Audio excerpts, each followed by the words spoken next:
Assalamualaikum warahmatullahi wabarakatuh. Apa kabar abang-abang semuanya?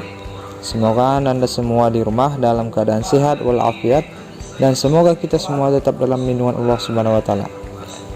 Ya, dengan saya Ustaz Rahmat, kita lanjutkan materi kita. Ya, materi kita pada kali ini adalah tentang indera pendengaran, yang mana pada tubuh kita alat yang dipergunakan untuk mendengar adalah organ telinga. Ya, pertama kita membahas tentang bagian-bagian telinga. Telinga berdasarkan pembagiannya dibagi menjadi 3 bagian yang memiliki fungsi masing-masing. Bagian yang pertama adalah telinga luar. Telinga luar adalah bagian telinga yang terletak di luar dan kontak langsung dengan lingkungan. Fungsi utama telinga luar ini adalah untuk menangkap bunyi dari lingkungan untuk kemudian diteruskan ke telinga tengah. Dan bagian telinga luar terdiri dari 1. Daun telinga yang berfungsi untuk menyalurkan bunyi ke liang telinga. 2. Lubang telinga, tempat masuknya bunyi ke liang telinga. 3. Liang telinga, meneruskan rangsang bunyi ke gendang telinga. Bagian telinga yang kedua adalah telinga bagian tengah. Telinga bagian tengah berfungsi untuk mengubah gelombang bunyi yang ditangkap telinga luar untuk menjadi getaran. Getaran tersebut kemudian dilanjutkan pada telinga dalam. Telinga tengah terdiri dari 1. Gendang telinga yang berfungsi untuk mengubah bunyi menjadi getaran. Yang kedua, 3 tulang pendengaran atau tulang martil, landasan, dan sanggurdi, berfungsi untuk memperkuat dan menghantar getaran ke saluran telinga yang lebih dalam. Yang ketiga, saluran eustasius, menghubungkan rongga mulut dengan telinga dalam dan mengatur keseimbangan udara. Dan bagian yang ketiga adalah telinga bagian dalam. Telinga bagian dalam berfungsi untuk mengubah getaran dari telinga dalam menjadi impuls listrik dan meneruskannya melalui saraf menuju otak. Telinga bagian dalam terdiri dari 1. 3 saluran setengah lingkaran yang berfungsi untuk menjaga keseimbangan tubuh. 2. Tingkap oval atau jorong untuk meneruskan getaran ke rumah siput. 3. Rumah siput atau koklea, mengubah getaran menjadi impuls dan meneruskannya ke otak. Ya, semua bagian tersebut mempunyai perannya masing-masing sehingga dapat menghasilkan informasi ke otak dan akhirnya kita mampu mendengar bunyi secara baik.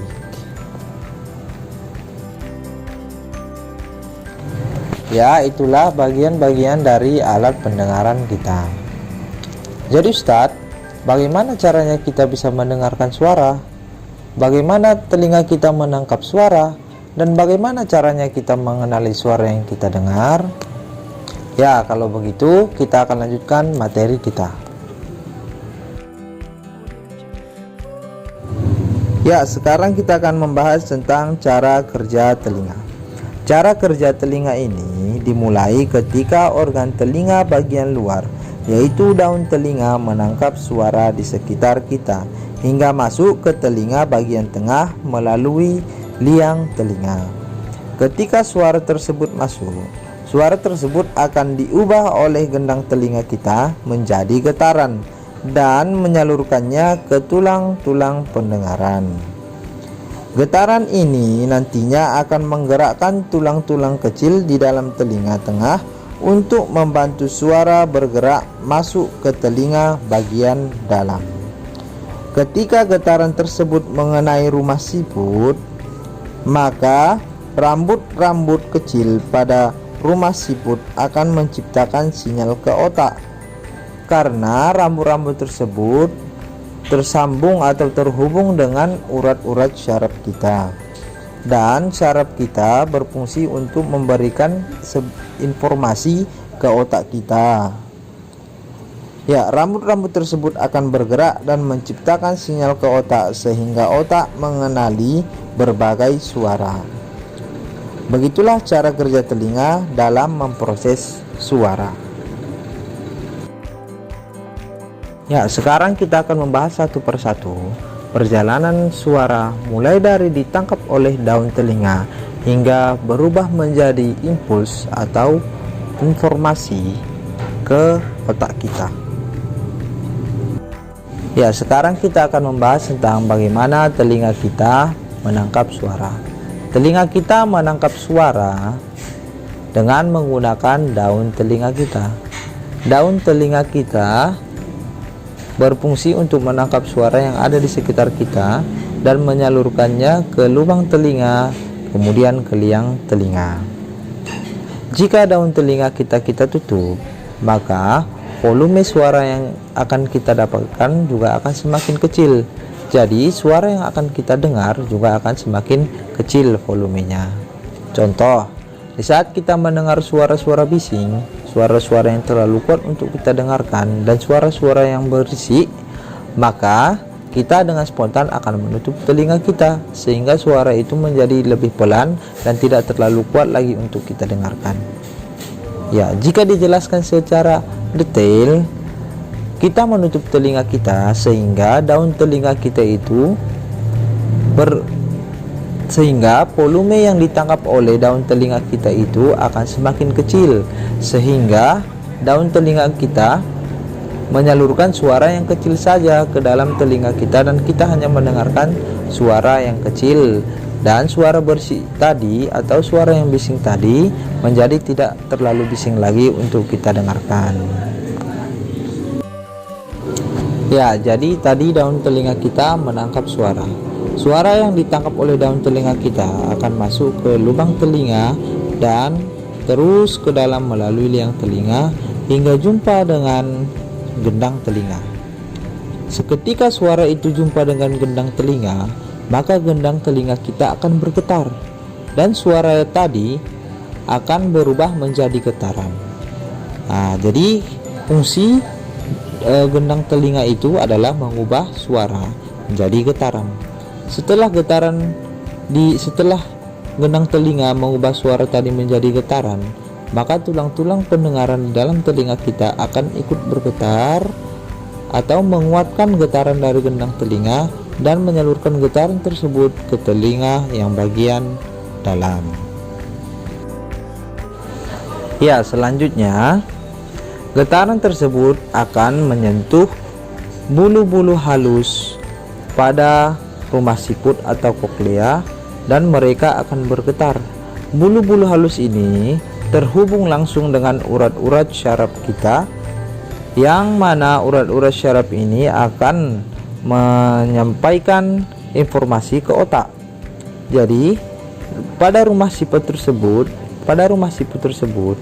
terjadi perubahan dari getaran menjadi impuls, menjadi informasi yang akan disampaikan oleh urat syaraf kita ke otak kita sehingga kita dapat mengenali suara tersebut. Misalnya ketika kita mendengar sebuah suara yang jauh dari kita, misalnya ketika kita mendengar suara ayam yang berkokok di samping rumah kita, padahal kita tidak melihat ayam tersebut, tapi kita dengar suara ayam berkokok. Dari mana kita tahu bahwasanya itu suara ayam berkokok? Yaitu dari proses itu tadi, proses dari perubahan getaran tadi, suara berubah menjadi getaran, kemudian getaran tersebut diubah oleh rumah siput di dalam telinga kita menjadi impuls atau informasi dan disampaikan ke otak kita. Ya, mungkin abang-abang sekalian belum mengetahui apa itu urat syaraf. Dan memang urat syaraf ini akan dipelajari nanti di kelas yang lebih tinggi. Tapi Ustadz akan jelaskan karena menyangkut materi kita, Ustadz akan jelaskan sedikit apa itu urat syaraf. Urat syaraf itu pada tubuh kita berfungsi sebagai alat komunikasi yang dimotori atau disupiri oleh otak kita. Otak kita lah yang memberikan perintah kepada tubuh kita. Otak kita melalui urat syaraf akan memberikan perintah kepada setiap organ tubuh kita. Misalnya ketika kita akan mengangkat tangan, otak kita akan memerintahkan urat-urat syaraf yang ada di tangan kita untuk bergerak atau untuk mengangkat. Ketika kita ingin berbicara, maka otak kita akan memerintahkan urat-urat syaraf yang ada di sekitar mulut kita untuk berbicara. Memang kejadian ini jauh lebih cepat dibandingkan Ustadz menjelaskannya. Karena apa? Kita dengan spontan, otak kita dengan spontan melakukan semuanya itu, dan itu melalui urat syaraf kita. Nah, contohnya ketika orang-orang yang terkena penyakit syaraf, misalnya orang-orang yang terkena stroke, yang mudah-mudahan Allah menjauhkan dari kita dan keluarga kita tentunya. Orang-orang yang terkena stroke ini, dia punya penyakit syaraf sebetulnya, di mana orang-orang yang terkena stroke itu, misalnya dia kena stroke setengah badannya, ada yang setengah badan itu bisa dibilang dari bagian kanan. Dia kesulitan mengangkat tangan kanannya, dia tidak bisa mengangkat tangan kanannya. Karena apa? Padahal tangannya utuh dan mengalir darah, semuanya normal, tapi urat syarafnya putus, tidak tersambung lagi ke otak. Jadi ketika kita ingin mengangkat tangan, ketika orang yang terkena penyakit ini ingin mengangkat tangannya, dia tidak akan bisa mengangkat tangan. Karena apa? Otaknya tidak bisa memerintahkan tangannya untuk bergerak. Makanya banyak orang-orang yang terkena stroke itu hanya bisa berbaring karena seluruh alat komunikasi pada tubuhnya atau urat-urat syarafnya tidak bisa lagi digunakan atau rusak. Ya, semoga Allah menjauhkan kita dan semoga Allah melindungi kita dari hal-hal tersebut. Amin. Ya, tapi di luar semua itu Allah lah yang memberikan kita kehendak. Dan jika kita lihat-lihat atau kita renungkan pembelajaran kita hari ini, coba abang bayangkan bagaimana Allah menciptakan fungsi dari tubuh kita. Allah menciptakan fungsi dari tubuh kita ini tanpa kita sadari, tanpa kita pelajari. Kita tidak akan tahu bagaimana kuasa Allah atas tubuh kita. Dan ini salah satu contohnya, bagaimana Allah menciptakan otak pada tubuh kita. Allah menciptakan telinga, urat-urat syaraf pada tubuh kita. Yang satu saja putus urat syaraf itu yang bahayanya luar biasa. Alhamdulillah misalnya. Semoga Allah melindungi kita, dan marilah kita banyak-banyak bersyukur atas nikmat yang Allah berikan. Ya, cukup sekian dari Ustadz. Assalamualaikum. Ya, cukup sekian pembelajaran kita kali ini. Kita tutup pembelajaran kita dengan bacaan hamdalah. Alhamdulillahirabbil alamin. Dan doa kafaratul majelis. Subhanallahumma wa bihamdika asyhadu an la ilaha illa anta astaghfiruka wa atubu ilaik. Sekian dari saya, Rahmat Ardiansah. Assalamualaikum warahmatullahi wabarakatuh.